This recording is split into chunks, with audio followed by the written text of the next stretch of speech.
안녕하십니까. 저는 40대 여성으로 최근에 겪은 일이 너무나도 무겁게 가슴에 남아 훌훌 털어내고 싶은 마음에 사연을 올리게 되었습니다.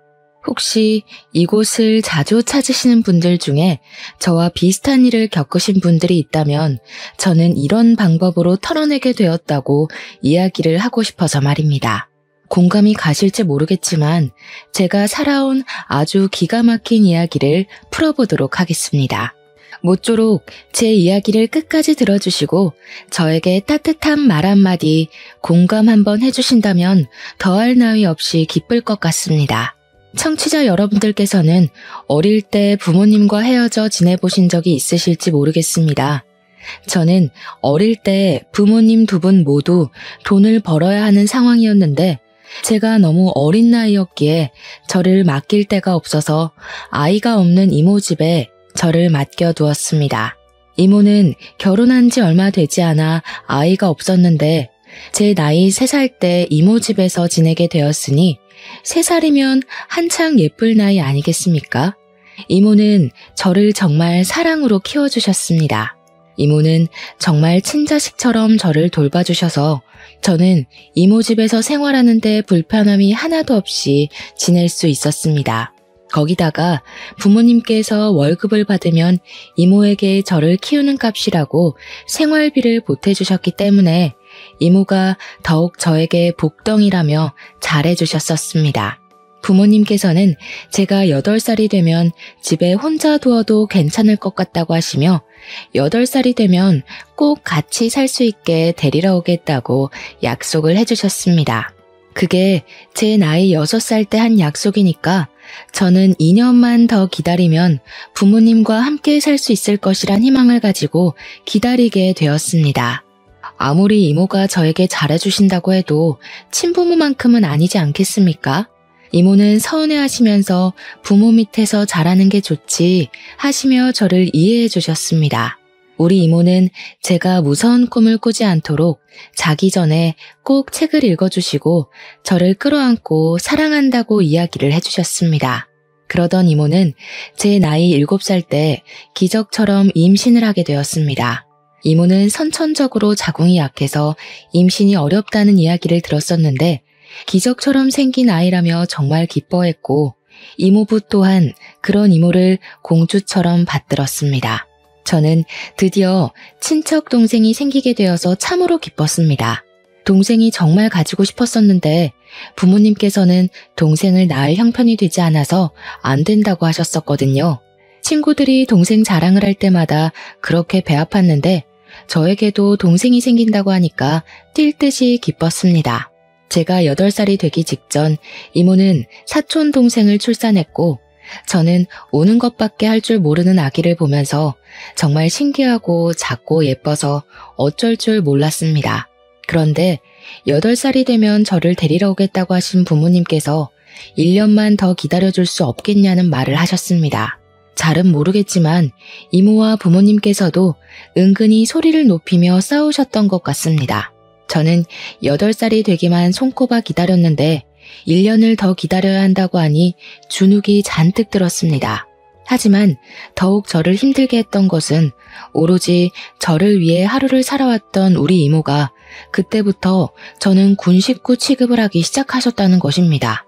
저는 당연히 사촌 동생이 갓난아기였기 때문에 손이 많이 가고 사촌 동생을 위해 하루를 보내야 한다는 것 또한 이해를 하고 있었지만 그래도 서러웠습니다. 저도 고작 8살밖에 안 된 어린아이인데 당연히 질투가 나고 서운한 마음이 들지 않겠습니까? 너무나도 잘해주던 이모가 갑자기 저에게 차가운 말투를 쓰고 제가 방을 하나 차지하고 있는 것도 마음에 들어하지 않고 저를 귀찮아하셨습니다. 저에게 이 방은 우리 아이가 써야 하는 방인데 하면서 계속해서 눈치를 주시니 저는 하루빨리 부모님의 품으로 돌아가고 싶다는 생각을 하게 되었습니다.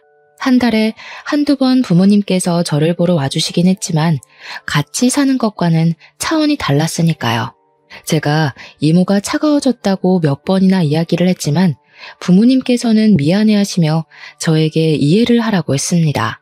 이모에게도 소중한 존재가 생긴 것이라고 하시면서요. 저는 꽂아놓은 보릿자루 같은 신세가 되었지만 꿋꿋하게 부모님과 함께 집으로 돌아갈 날만 기다리면서 버티고 참았습니다. 부모님께서 약속하신 1년이 지나가고 9살이 된 어느 날, 제가 폐렴에 걸려서 하루 종일 집에서 앓게 되었고, 이모는 사촌 동생에게 옮기기라도 할까봐 부모님께 연락을 드린 것 같습니다. 저를 병원에 입원을 시키려 했던 것 같아요. 사촌 동생에게 병을 옮기지 않았으면 좋겠다는 마음이셨겠죠. 부모님께서는 급하게 연락을 받고 저를 데리러 오겠다고 이모 집으로 오시다가 그만 사고가 나게 되었고, 저는 끙끙 앓던 도중에 이모 손에 이끌려 장례식장을 가게 되었습니다. 졸지에 한날 한시에 부모님을 잃게 된 저는 고열로 장례식장에서 쓰러지게 되었고, 일주일간 입원을 한 뒤에 다시 이모 집으로 돌아오게 되었습니다. 어린 나이에 이게 무슨 일인가 이해도 하기 전에 이모는 저를 짐덩어리 취급을 하기 시작하셨습니다. 그때마다 이모부는 이 어린아이가 뭘 알겠냐고 그렇게 상처를 주지 말라며 제 편을 들어주셨지만, 이모는 그런 이모부에게 매번 소리를 질렀습니다. 나라고 좋아서 애를 맡게 된 줄 알아? 언니가 죽어서 짐덩어리가 생긴 것도 화가 나 죽겠는데 남편이 되어서 내 편을 한 번도 안 들어줘? 당신은 우리 자식보다 얘가 더 좋은 거지? 어떻게 그럴 수가 있어? 동정심이 아무리 넘쳐도 그렇지 애 키우는데 드는 돈이 한두 푼이야? 그럴 때마다 이모부는 제가 상처를 받을까봐 저를 방에 들여보내셨고, 꼭 싸움 끝에 저를 찾아와서 너무 마음 쓰지 말라고 지금은 실컷 뛰어놀아야 할 때라고 하셨습니다. 사촌 동생이 태어났으니 당연히 이모부도 자기 자식에게 마음이 더 쓰일 텐데도 불구하고 이모부는 항상 저와 사촌 동생을 공평하게 대해주시려고 하셨습니다.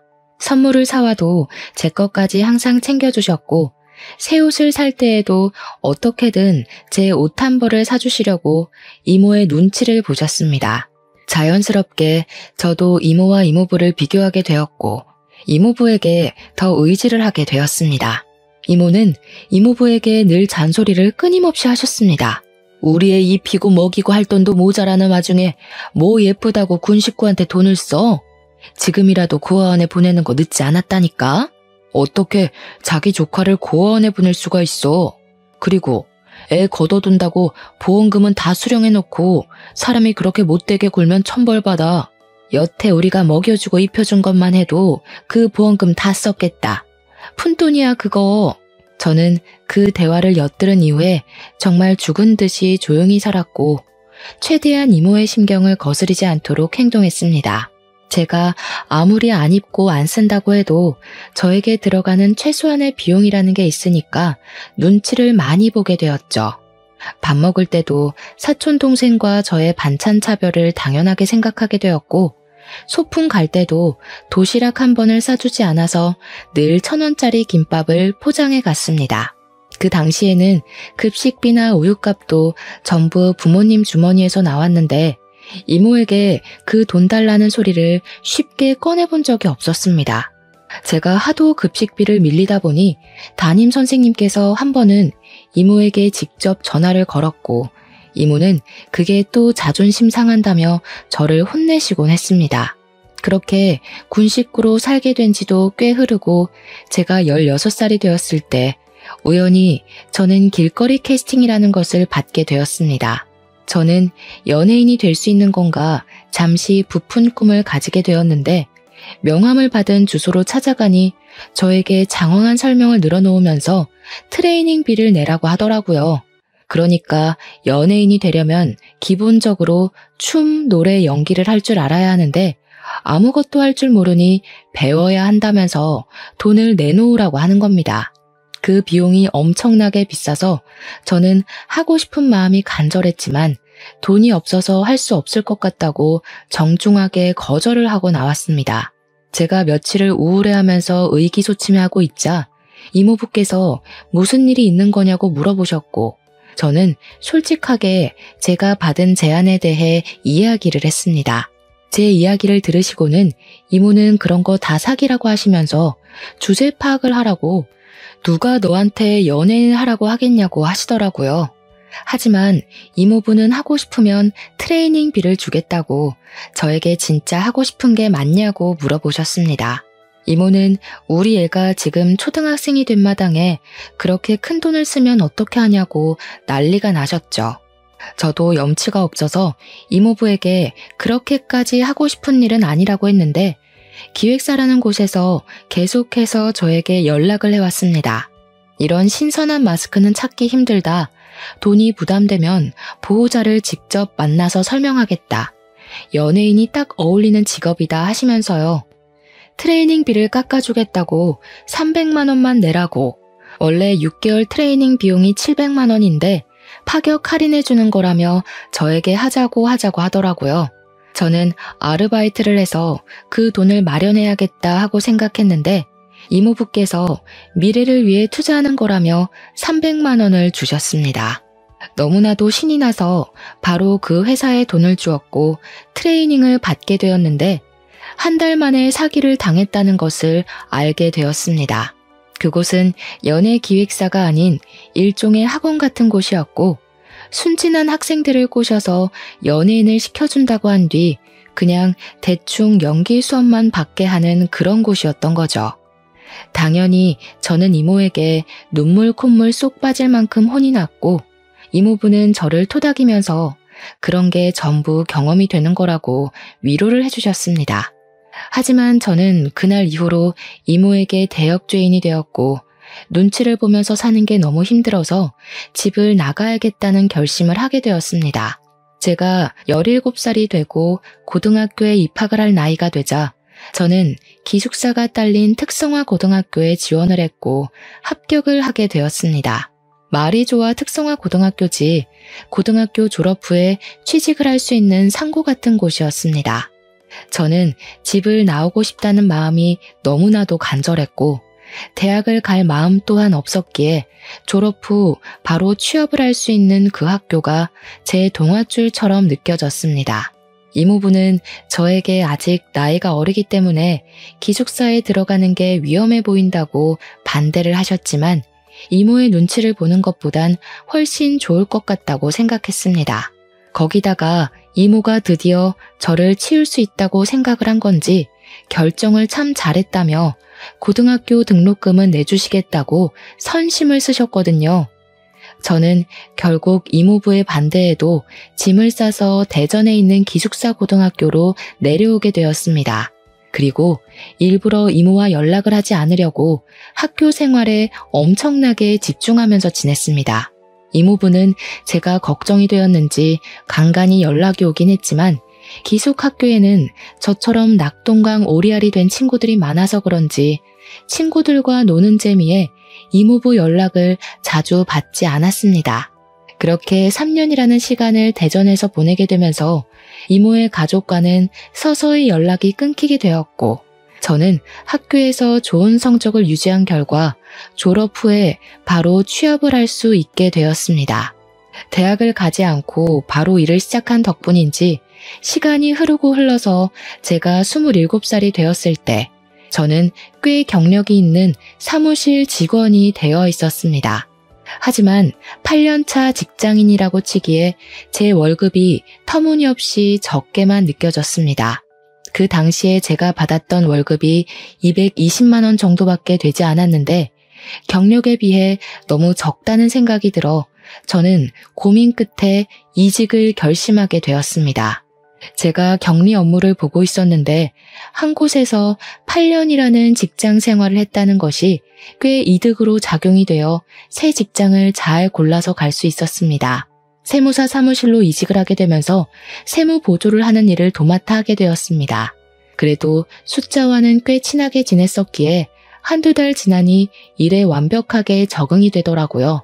그러던 도중 직장에서 제가 서류 정리를 하고 필요한 자료들을 스크랩하는 과정에서 가위에 손을 크게 다치게 되었습니다. 날이 날카롭다고 조심을 해야 한다고 이야기를 들었음에도 불구하고 정신이 없다 보니까 그냥 막 다뤘던 거죠. 제 부주의로 일어난 큰 사고였습니다. 살면서 그렇게 크게 다쳐본 적이 없었기에 저는 너무나도 당황했고 빨리 응급실에 가라는 소리에 맨몸으로 뛰어서 사무실 근처에 있는 큰 병원으로 가게 되었습니다. 다행히 뛰어서 갈 수 있을 만큼 가까운 거리였고 낮 시간대라 그런지 응급실에 환자도 별로 없어서 저는 바로 찢어진 부분을 봉합하는 수술을 받을 수 있었습니다. 그런데 제가 너무 놀라서 정신이 없는 상태로 응급실을 달려갔다 보니까 지갑을 까먹고 들고 오지 않은 것이었습니다. 상처를 꿰매고 항생제 링거를 한 통 다 맞고 가라고 하셔서 서너 시간 정도는 응급실에서 보냈는데 시간을 보니 직원들이 다들 퇴근을 했을 시간이더라고요. 지갑을 가지고 와달라고 부탁을 할 사람도 없고 응급실에 사정을 이야기하고 내일 갚겠다고 해도 되나 고민을 하고 있었습니다.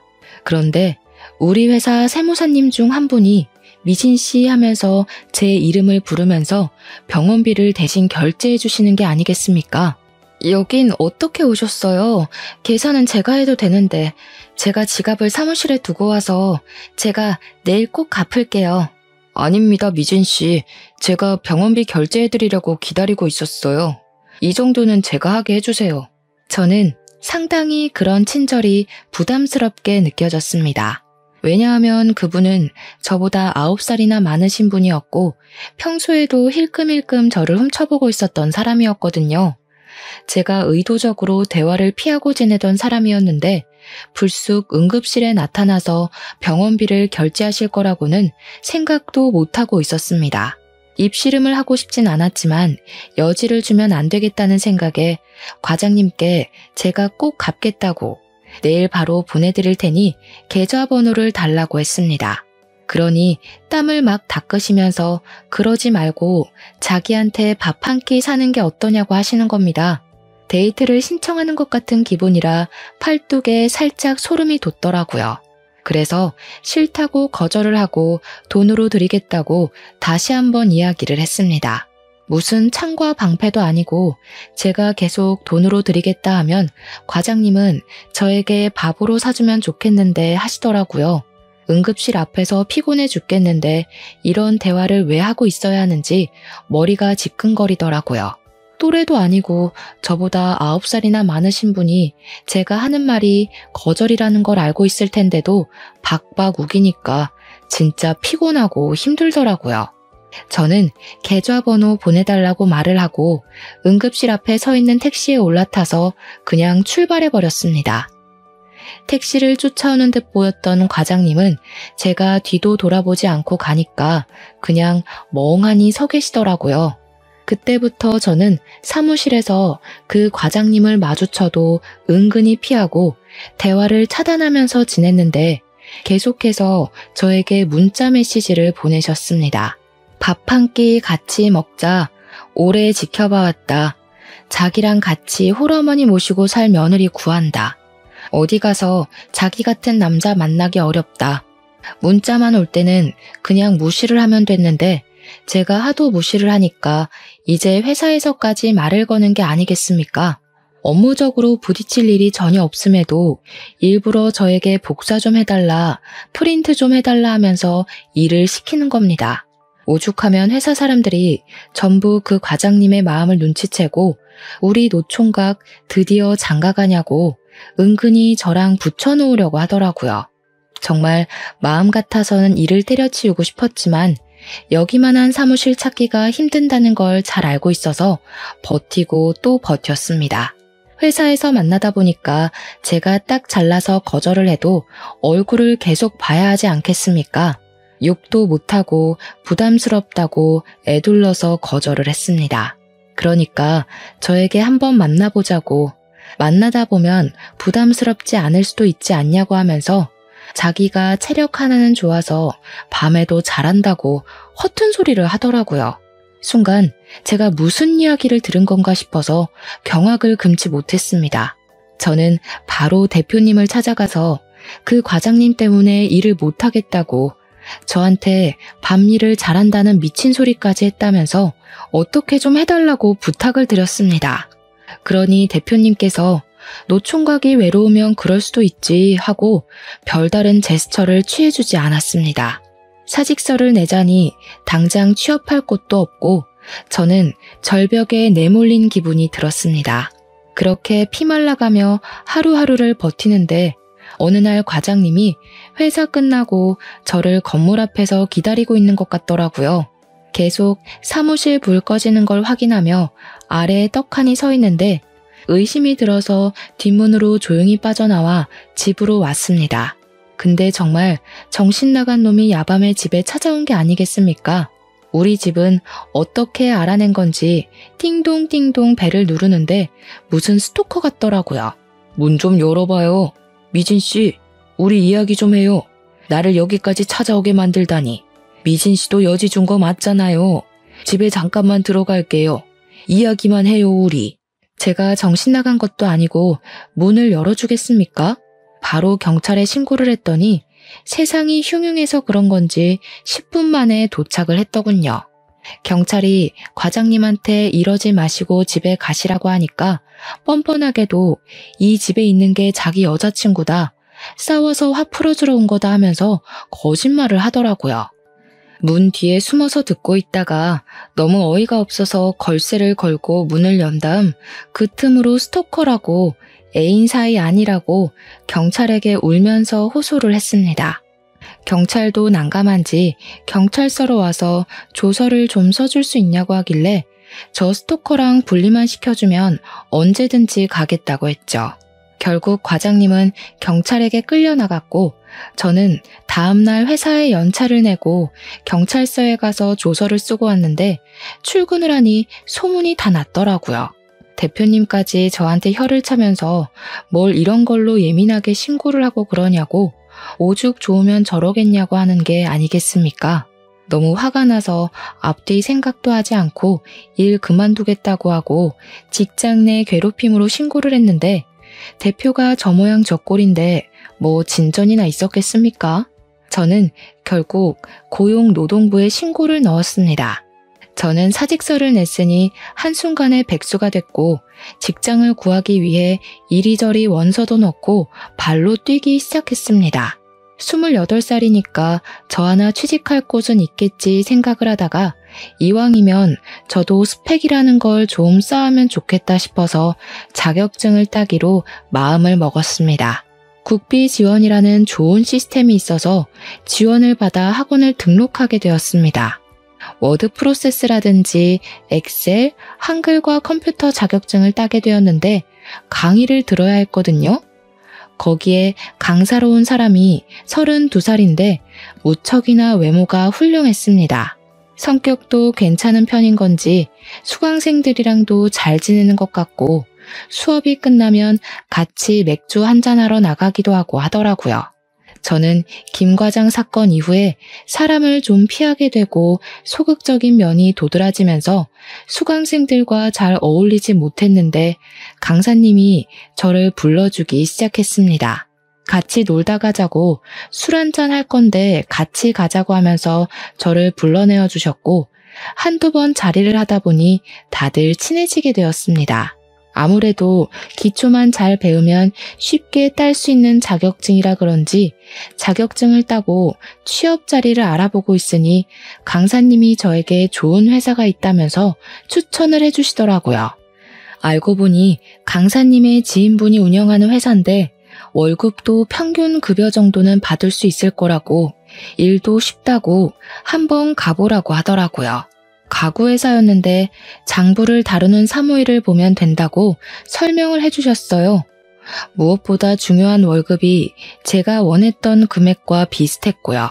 저는 면접을 보고 사장님 마음에 들은 건지 바로 일을 시작하게 되었고 평화로운 시간이 다시 시작되었습니다. 그래도 강사님 덕분에 취직을 했으니 제가 밥을 한번 사겠다고 연락을 드렸는데 본인은 밥보다 술을 더 좋아한다고 술을 사달라고 하시더군요. 직장인의 스트레스 푸는 방법은 퇴근 후에 맥주 한 잔 아니겠습니까? 저는 강사님과 약속을 하고 술을 한 잔 하게 되었습니다. 한창 회사 이야기에 자격증 이야기를 나누다가 뜬금없이 저에게 남자친구가 있냐고 물어보시더라고요. 그래서 남자친구는 없다고 한동안 만날 생각도 없다 하면서 김 과장 이야기를 꺼내어 제가 당했던 일을 술술 털어놓게 되었습니다.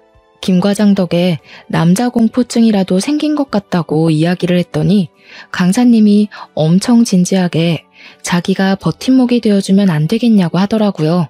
사람으로 받은 상처는 사람으로 극복해야 하는 법이라며 자기랑 연애를 하면서 같이 노력해보자고 하는 겁니다.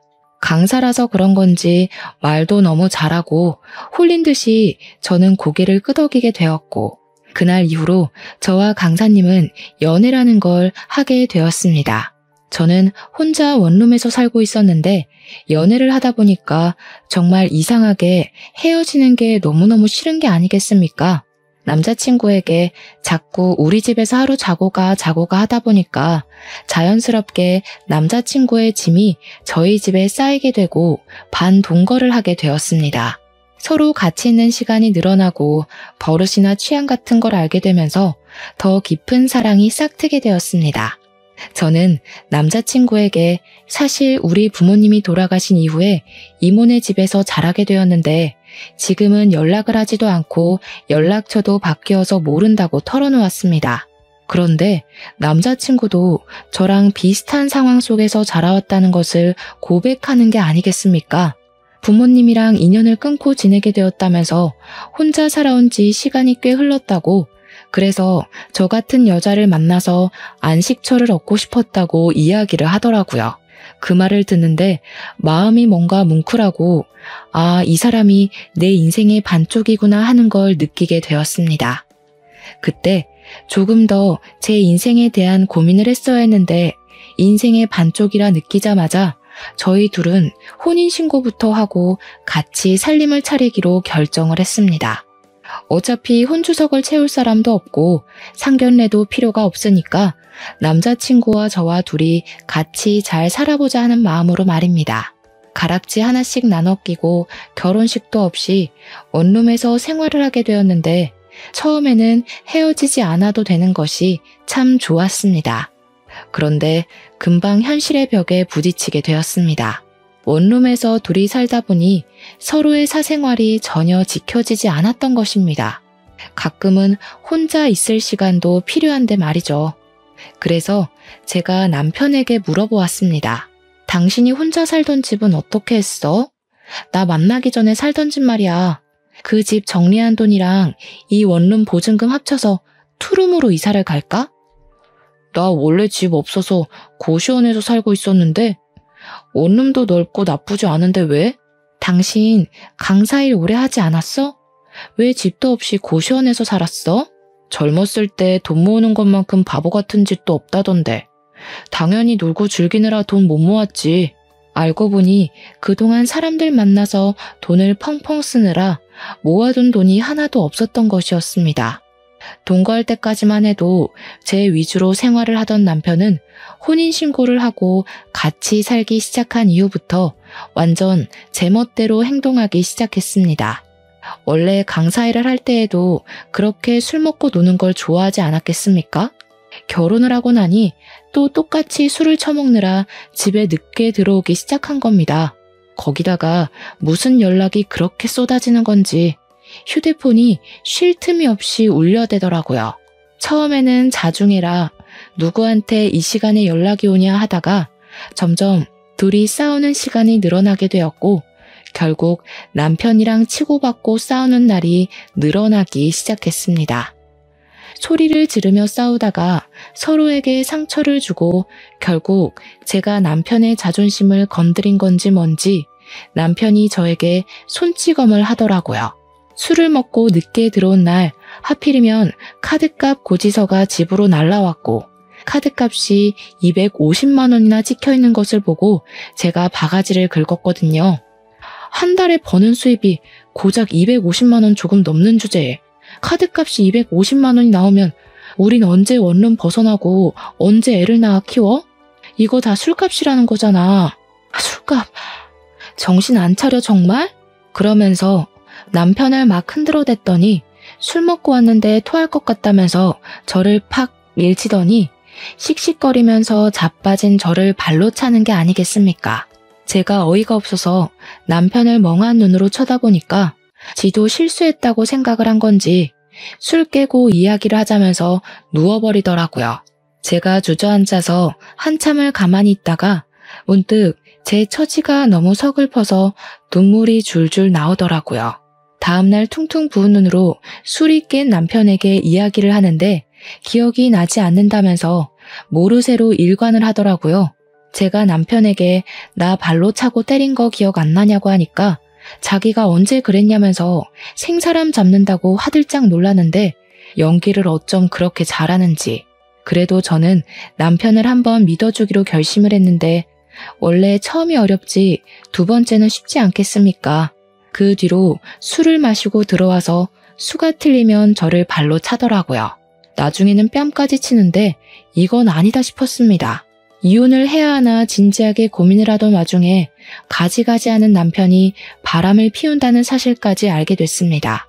울리는 휴대폰이 짜증나서 끄려고 눌렀는데 오늘 좋았어, 내일 또 보자 하는 문자를 보게 된 것입니다. 문자 메시지를 뒤져보니 그 여자랑 호텔에 들락날락한 예약 내역까지 다 보게 되었습니다. 며칠을 고민하고 증거를 어떻게 모아야 하나 하는 와중에 모르는 번호로 연락을 받게 되었고 자기가 제 남편의 여자친구라고 말을 하더라고요. 만나서 이야기를 하자고 해서 카페에 나갔는데 저를 보자마자 저에게 커피를 확 뿌리는 게 아니겠습니까? 나쁜 년, 네가 내 남자친구랑 바람난 년이지? 바람은 네가 난 거지. 난 그 인간이랑 결혼까지 했거든? 그러니까 저에게 가족관계 증명서를 떼서 보여달라고 하는 게 아니겠습니까? 같이 주민센터까지 가서 가족관계 증명서를 뗐는데 제 가족에 남편이 없더라고요. 순간 눈을 비비고 이거 잘못된 것 같다고 하는데 내연녀가 저에게 허언증이라더니 진짜네? 하는 게 아니겠습니까? 자기 남자친구에게 그만 들러붙고 꺼지라고 스토커로 신고하겠다고 하는데 저는 아무것도 믿을 수가 없어서 어지러웠습니다. 그날 혼란스러움을 가득 안고 집에서 남편을 기다렸다가 퇴근하고 온 남편에게 이야기를 하자고 하니 술을 또 먹고 들어왔더군요. 저에게 손을 올리면서 뭐? 하고 소리를 치는데 가족관계 증명서를 내밀었습니다. 남편이 쓱 보더니 갑자기 욕설을 내뱉더라고요. 왜 내 가족관계 증명서에 남편이 없어? 오늘 당신 여자친구라는 사람이 나를 찾아와서 스토커니 허언증이라니 떠들더라. 내가 당신이랑 헤어진 지 오래된 사이인데 정신병이 있어서 당신이랑 결혼했다고 착각하는 중이라고. 제정신 맞아? 내 집에 얹혀 살면서 내 돈으로 생활하는 주제에 뭐가 어쩌고 어째? 야, 말은 바로 해야지. 네가 나한테 용돈을 줬어, 카드를 줬어. 뭘 네 돈으로 생활을 해? 당신이 나한테 생활비를 한 푼도 안 주는데 그럼 수도세, 전기세, 밥, 반찬값 다 누구 돈에서 나오는 건데? 당장 짐 싸서 나가. 그러니 남편이 더럽고 치사해서 나간다면서 자기 집 몇 개 있는 걸 챙겨서 나가더라고요. 저는 당연히 고시원으로 다시 돌아가나 보다 하고 생각했죠. 며칠이 지나도 연락 한 통 없고 집에도 들어오지 않길래 솔직히 치가 떨리는 인간이긴 했지만 저도 사랑했던 사람이고 정도 있으니까 걱정이 되더라고요. 저도 엄청 바보 같고 미련 덩어리라는 걸 알지만 학원 앞으로 남편을 보러 찾아가게 되었습니다. 수업 시간이 끝나고 학원 건물에서 나온 남편을 부르려고 하는데 옆에 그 여자친구라는 여자랑 팔짱을 끼고 나오더라고요. 그러면서 둘이 오늘 집에 가서 뭐 해 먹자 하는데 같이 살고 있는 듯 했습니다. 그러니까 그게 남편의 수법이었던 거죠. 혼자 사는 여자를 꼬셔서 사귀고 그 여자네 집에서 함께 기생하며 지내는 것 말입니다. 저는 모든 걸 깨닫고 완벽하게 망연자실하게 되었고 엎친 데 덮친 격으로 회사에서도 잘리게 되었습니다. 그 회사가 전 남편의 지인 회사였기 때문에 제 얼굴을 보면서 일을 하는 게 불편하다고 일방적으로 통보를 한 것입니다. 그렇게 며칠을 바보처럼 울면서 지내다가 저는 새롭게 결심을 하게 되었습니다. 이대로는 안 되겠으니 정년까지 보장이 되는 직업을 가져야겠다고 생각을 했고 저는 나이 32에 요양보호사 자격증을 취득하게 되었습니다. 2달이라는 시간 동안 교육을 성실하게 이수를 했고 국가고시 준비를 코피를 쏟으며 한 결과 4개월 만에 아주 빠르게 자격증을 따게 되었습니다. 정식으로 일을 하기 시작하면서 나라에서 지원을 받는 힘든 사람들을 위해 봉사하는 마음으로 일을 돕기 시작했습니다. 치매의 노인들이라거나 병상에 누워 움직이지 못하는 노인들을 위해서 일을 했는데 사실 여간 힘든 일이 아니었습니다. 집으로 돌아오면 하루 종일 너무나도 피곤하게 일을 했던지라 녹초가 되어 바로 잠이 들곤 했거든요. 하지만 나이가 어리다 보니까 다른 분들에 비해서 조금 더 많이, 조금 더 자주 일을 할 수 있었고 고된 만큼 보람도 느껴져서 잘 버틸 수 있었습니다.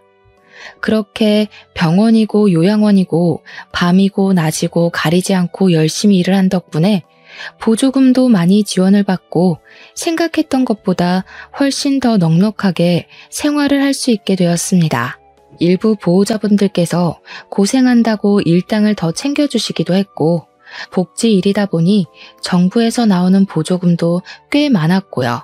전 남편이었던 사람의 생각이 전혀 나지 않아서 나름 버틸만하다 생각했는데 제가 이사를 가지 않은 탓에 간간히 전 남편과 부딪히는 불상사가 발생하더라고요. 저는 그 인간이 잘 먹고 잘 사는 꼴이 보고 싶지 않아서 큰 마음을 먹고 원룸 전세 기간이 끝나자마자 지방으로 내려가기로 결심을 했습니다. 틈틈이 면접을 본 결과 지방에 있는 치매 요양원에서 입주 요양사로 일을 하게 됐습니다. 치매 노인들이 각양각색이다 보니까 꽤 힘들긴 했죠. 때리는 할머니도 있었고 욕을 하는 할아버지도 있었거든요. 하지만 뒤돌면 까먹으시는 분들이니 저도 마음을 비우며 일을 했습니다. 그러다가 저처럼 열심히 봉사를 하는 남자분과 눈이 맞아서 연애도 하게 되었고요. 3년이라는 시간을 같이 일하면서 보다 보니 꽤 괜찮은 사람이라는 걸 알게 됐습니다. 가식도 없고 봉사를 하는데 진심이구나 하는 걸 알게 됐고 연애를 36에 시작해서 나이 40에 결혼을 하게 되었습니다. 시댁에서는 가족도 하나 없고 모양도 빠지는 저를 예상보다 훨씬 더 예쁘게 생각해 주셔서 우리 며느리 하며 잘 해주셨습니다. 그렇게 인생 제2막이라 생각하고 행복하게 지내던 어느 날 우리 요양원에 새로 입소를 하신 분이 들어오셨습니다. 인적사항을 보는데 우리 이모랑 이름이 똑같아서 이모는 잘 지내시나 싶었는데 그 입소를 하신 분이 진짜로 저희 이모인 겁니다. 이모부가 보호자로 따라오셨더라고요. 제가 너무 놀라서 나 늙어버린 이모부를 부르니 이모부 또한 눈이 휘둥그레져서 미진아 하고 제 이름을 부르셨습니다. 제 손을 잡으시면서 잘 지냈냐, 어디 아픈 데는 없냐 하면서 저를 이리저리 살피시더라고요. 이모부는 잘 지내셨어요? 아니, 이모가 치매에 걸리셨어요? 사촌동생은 어디 가고 이모부 혼자만 오셨어요. 그렇게 됐다. 우리가 너무 오랜 시간 소식이 끊긴 채로 지냈지? 네 사촌동생, 그러니까 우리 딸이 몇 년 전에 세상을 등졌어. 네? 갑자기 왜요? 이모부의 이야기를 듣는데 저는 정말 깜짝 놀라고 말았습니다. 결혼을 일찍 한 사촌동생은 2년 전에 남편의 나쁜 손버릇으로 이혼을 하게 되었는데 내내 전 남편이 스토킹을 하고 사촌동생을 못 살게 굴었다고 하더군요. 피해 다니고 경찰에 신고도 했는데 본인 마음을 몰라주는 사촌동생이 밉다면서 글쎄 사촌동생을 피습했고 그 일로 목숨을 잃게 되었다는 겁니다. 그 현장을 이모가 직접 목격을 하게 되었고 그 충격으로 인해서 정신을 잃었는데 그 이후에 계속 깜빡깜빡하더니 이 나이에 치매를 앓게 되었다고 하셨습니다. 저는 너무 충격적이었죠. 이모에게 저 알아보시겠냐고 물어보니까 이모가 갑자기 눈을 동그랗게 뜨더니 엉엉 우시는 겁니다. 희진이, 우리 희진이. 저를 사촌동생으로 착각하셨는지 저를 끌어안고 엉엉 우시더라고요. 그 뒤로 제가 보이지 않으면 울면서 저를 찾았고 제가 옆에 있어야지만 이모가 밥을 먹고 활동도 하고 그러시더라고요. 병원 측에서도 저에게 전담으로 맡아주기를 원해서 제가 직접 옆에서 케어하며 간병을 했습니다. 건강도 잘 챙겨드리려고 노력을 하고 있었는데 치매라는 게 참 그렇잖아요. 이모는 사촌 동생이 죽었다는 그날이 계속 떠오르는 건지 괴로워하셨고 시름시름 앓기 시작하셨습니다. 치매니까 그 기억부터 잊었으면 참 좋았으련만 결국 이모는 당뇨의 합병증까지 찾아오게 되면서 요양원에서 지낸 지 2년 만에 돌아가셨습니다. 이모부는 매주 찾아오셨는데 장례식장에서 저에게 그러더라고요. 네 이모가 그렇게 너를 구박하고 못살게 굴었는데 결국에는 네 손에 효도를 받고 눈을 감는구나. 이모가 치매라서 과거 기억을 다 잊으셨으니 다행이죠 뭐. 이모부는 앞으로 어떻게 하실 거예요? 이모부는 저에게 본인의 여생은 어떻게든 잘 지낼 거라고 걱정하지 말라고 하시더라고요. 이모부의 동생분이 미국에서 자리를 잡고 계셨는데 사촌 동생이 사고를 당한 이후 미국에 가려고 재산을 처분하고 준비를 하던 와중에 이모가 치매가 온 거라고 하시더라고요. 미국에서 치료를 받는 것보다 한국에서 지내는 게 낫겠다 싶어서 이모를 위해 남은 것이라고 하셨습니다. 하지만 이제 이모도 사촌 동생 곁으로 갔으니 미련 없이 미국으로 가신다고 하시더라고요. 그러면서 저에게 결혼도 했다고 들었는데 혼주석도 못 채워줘서 미안하다고 하셨어요. 통장을 하나 내미시면서 친정에서 혼수해주는 돈이라고 생각하라고 하시는데 제가 그 돈 못 받겠다고 거절을 했습니다. 이거 큰 돈 아니야. 너 키우면서 우리가 처형내 보험금에 손을 댔다. 너 그렇게 기숙학교 들어가고 나서 얼마나 후회했는지 몰라. 그러니까 이거는 부모님 보험금 돌려받는다 생각하고 받아. 이모부는 받지 않으면 버리고 갈 것이라며 협박을 하셨고 저는 마지못해 그 통장을 받았습니다. 이모부는 제 남편에게도 저를 꼭 잘 보살펴달라며 신신당부를 하셨고 미국으로 떠나시기 전에 저희 시부모님과 식사도 하셨습니다. 서로 가족으로서 너무 늦게 인사를 드리게 되었다며 우리 조카 잘 부탁드린다고 인사를 하시는데 눈물이 울컥하더라고요. 이모부가 주신 통장에는 5천만 원이라는 돈이 찍혀 있었고 저는 그 돈을 의미 있게 사용하고 싶었습니다. 남편과 상의 끝에 여성 쉼터와 미혼모 센터에 기부를 했고 시댁에서는 저와 남편에게 박수를 보내주셨습니다. 저도 어떻게 보면 남자 때문에 참 힘들었는데 저처럼 상처받은 여성들을 위해 사용하고 싶었습니다. 덕분에 지금까지도 이모부와는 간간히 연락을 하면서 남편과 성실하게 잘 살고 있습니다. 저처럼 상황이 따라주지 않아서 힘든 시기를 겪으시는 분들, 그리고 가정 간의 불화로 매일이 지옥 같으신 분들, 꼭 용기 내셔서 본인의 삶을 찾길 바라겠습니다. 제 사연은 이걸로 끝입니다. 들어주신 여러분, 정말로 감사합니다.